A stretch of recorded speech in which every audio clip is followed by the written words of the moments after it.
warahmatullahi wabarakatuh. Sampurasun.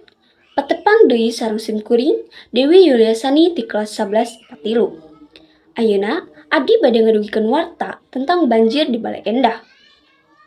Sababaraha minggu katukang, daerah Bale Endah Kabupaten Bandung kakeunaan ku rupi-rupi musibah. Salah sahijina mudalna Cai Wahangan Citarum.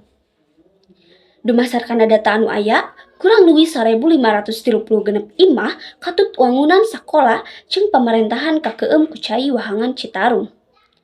Panyebab budalna cai wahangan teh sabab gedena cai hujan jeung lobana runtah anu ngahalangan kokocoran atau ngabulakarkeun cai jadi ngayembeng.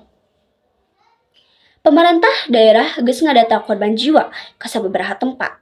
Sabab dumasar kana hasil laporan ti warga masyarakat teu saeutik ayana korban jiwa anu kababanjir. Masyarakat Kota Bandung ngarasa prihatin ku ayana musibah eta. Masyarakat oge ngayakeun tarekah ngumpulkeun warga keur sumbangankeun ka warga anu kakeunaan musibah eta. Sakitu wae warta anu tiasa simkuring dugikeun. Wassalamualaikum warahmatullahi wabarakatuh.